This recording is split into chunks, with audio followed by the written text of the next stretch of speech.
talk all about the world of fashion with Doug Evans, executive producer of Fashion Scholarship Fund. What is that? Well, it's interesting. The Fashion Scholarship Fund is a nonprofit organization that's been around, a couple of years. 1937? 1937, but it's one of those organizations that unless you're tied to the industry, the commercial industry in New York City, you've probably never heard of this little organization. But it's the only nonprofit of its type in the entire world. To benefit whom? Well, it's interesting. It's to benefit the fashion industry, and when you say fashion, it's not just designers, it's people who do the merchandising, you know, the management, the analytics. It's everybody who has anything to do with the fashion industry itself, including designers. And what's interesting about this is we work with 61 colleges nationwide to find the best and the brightest talent, young people, great young people, to give them a career or a real start in the fashion business. So you've been going at this many, many years. Who have you launched over the years? Lots and lots of corporate people. Primarily what you would see with us are people who get into the business side of the industry itself. But a good example is one of our big winners several years ago is a young man, and he is now the chief designer for a wonderful, wonderful, I call them artists, designers, Rosetta Getty, who has this incredible line out, and he's one of our big winners of our big awards. And that's how he got there, because he told me, I was meeting with him in Los Angeles a few weeks ago, he told me that if it wasn't for him winning our competition, that he would not have had the money to do his unpaid internships to get a start in design in the industry itself. Now, you work with 61 colleges across the country. How do you find these great minds that are going to go into the industry and either be in retail or design or tech or merchandising? How do you find these young people? Well, in thinking about getting together with you to talk about this, you know, we have schools all across the country, one of them being your alma mater, by the way, Purdue. Purdue. You went to IU. I went to IU, yeah. See? So IU and Purdue, they're both in the program. And so schools are invited to participate in the program, and every year we have a competition. So this is not a needs-based organization. This is a merit-based, talent-based competition for young people who have to have a 3.0. Their school has to be in the program. Then they have to apply in the school to get into the competition.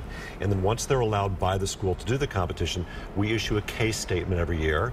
It goes out to all these schools, to the students who want to participate, and then all those case statements, those competition pieces come back in, and then we have a panel of 150 judges who do a blind judging of the competition to rate the winners. So this is tough. It's tough. It's tough. But what's neat about this is we used to have only college juniors and college seniors in the program. But 2 years ago, we opened it up to freshmen, sophomore, juniors, and seniors. And we had freshmen who'd been in their first year of school who actually won the competition. What's also nice about this is the lowest prize amount, the lowest prize is $5,000, with the highest being $35,000. So Ann, if you wanted to be in the competition every year and say you only won the smallest prize, you could secure $20,000 towards your education, towards your studies, towards study abroad. Anything that will further yourself in the industry, you can use these funds for, because the checks go directly to the students. So it means the difference between making it for some kids and not making it, and living out their dream because they want to go into design. Well, absolutely. What's interesting about that, we've had other students who've told us, who said, you know, I didn't have enough money to be in school full time. So what I would do is I would work part-time, save enough money to go back to school, take classes, then have to take time away to go back to take classes, then to go to a part-time job and go back to school.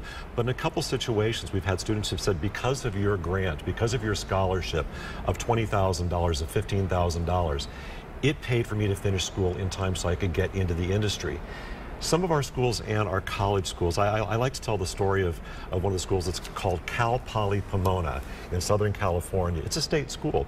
The annual tuition there is $6,000 a year. Oh my gosh. Now, if you have a young person who wins this competition and they secure a scholarship of $5,000 or $10,000, you paid for a year of school. And this one young lady said to me, she said, you know something, I'm the first person in my family to, let alone graduate high school, go to college. I'm the only person in my family who speaks English. You've changed the entire relationship of my family to life and living by what you've done for us. And I said to her, I didn't do anything for you. It's your talent. You're the one who secured this. You're the smart one. You're the one who won the competition. But you changed her whole socio-economic education life just with this one competition, this one scholarship. Let's show 3 pictures of some pretty famous people that have kind of gathered around in your group. The first person that we're going to see in the first picture is Vera Wang. Amazing, an amazing lady. What's her role in the scholarship fund? You know, she is such a diversified, talented designer. When you look at the clothing she has, the wedding dresses, mattresses. You know, this is a person, a young person who, if you look at her life, where she started off to do one career, didn't make that, didn't make another, and then got into design, and now look, she's everywhere, and she's a self-made success herself. When you take a Vera Wang and you put her in front of other young people, and she tells her personal story, that's what these celebrity designers who work with us do for us.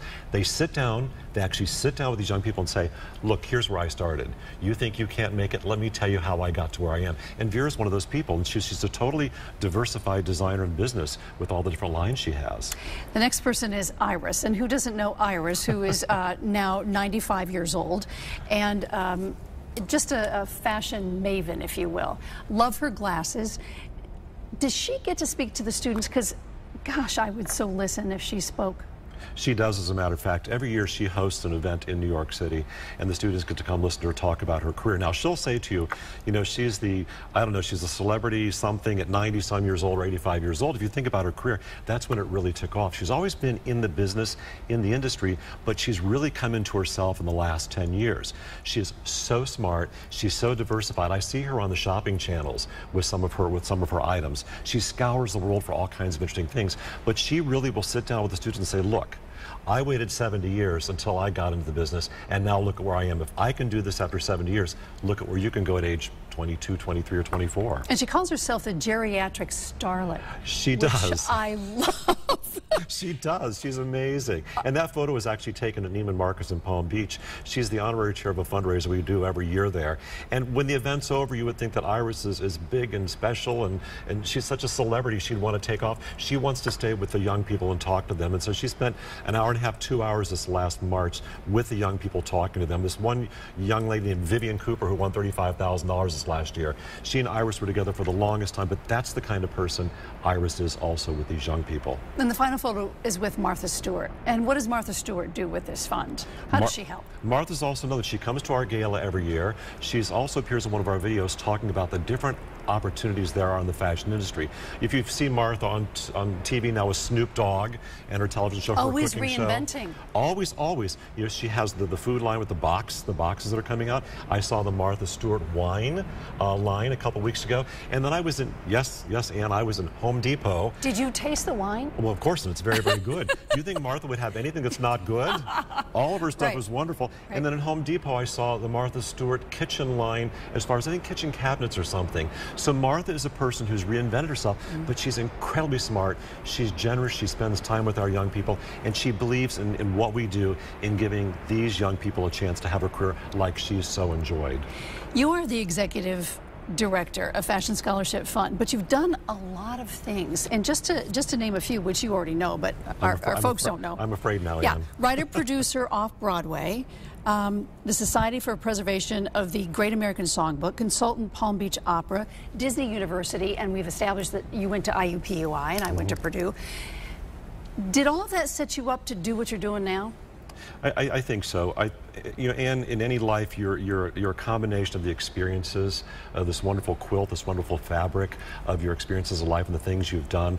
I moved to Connecticut in 1990 to run the Bushel in Hartford, and had a great 10 years there. Of course, I worked for the government with the Commission on Arts, Culture, and Tourism here in Connecticut. Connecticut's been my home for more than half of my life. And, you know, this accumulation of experiences, this accumulation of getting to know people like you and other people in the media here in the state of Connecticut has made me who I am today. When I was asked to take this position 3 or 4 years ago, I said, well, what do I know about fashion? And they said, well, you know something, you have all the other skill sets from all the things you've done in your career, like the things you've mentioned, but we can teach you the fashion side of things if you'll just come in and do these other things we need to have done. And I'm like you. It's like, don't tell me I can't do something. I believe in the old, why not? Well, why can't I? Tell me why I can't do this. And I think that's put me where I am today, actually. Where do you want to grow this fund? In which directions since you've taken over? Well, it's interesting. We started, when I started 3 or 4 years ago, with 125 scholarships, and this past year we gave away 227 scholarships. So we're continuing to grow it. We had a couple hundred applications a few years ago. We had almost 600 this past year. Wow. So we want to grow this. We want more people like Vera and Martha and Iris and Michael Strahan involved with us to inspire these young people, because and in any industry, as you know, if you're just a piece of paper, if you're one of the thousands of people on a street trying to find a job, you need that mentor, that guide to help you. This is what we want to be. We want to identify the best and brightest, because if you look at the newspaper or, of course, watch the news, you see that the whole fashion retail industry is changing, and we want to make sure... Bricks and mortar stores are going away. They're going away. But some aren't. But some, Amazon is buying grocery stores. And America and the world. And yes, and the world. And of course, you know, Walmart is buying some of these high-end clothing lines. But they need young, smart people to help propel them to the next step. And that's where we see it, giving young people a chance. So where do I want to go? I want to see us giving more people more chances in this industry to help them succeed, because every young person I see walk onto that stage every January and get their scholarship, I feel like we've impacted somebody's life in a really, really good way. So that's what's important to me. If somebody's watching this and they are a young budding designer and just need that shot, what do you tell them? How do they get a hold of you? Just go on the website and find out what your mission is? You go to the website and take a look at our mission, see what it is, but also go to your counselor at your school. If your university is not in our program, go to the head of your division or one of your professors and say, why isn't my college or university in this program? Is UConn in it? UConn is not in it, and they should be. We don't have a school in Connecticut in our program, and we should. We've got University of Rhode Island, you know, we've got RISD, we've got schools in Massachusetts, but nobody in Connecticut. Well, that should change. It needs to change. This is my home. Well, and there you go. This interview perhaps will do that. I hope so. Doug Evans, thank you so much for coming on and telling us about the Fashion Scholarship Fund, and continued good luck. And thank you so much. It was great being here and spending time with you. You're welcome.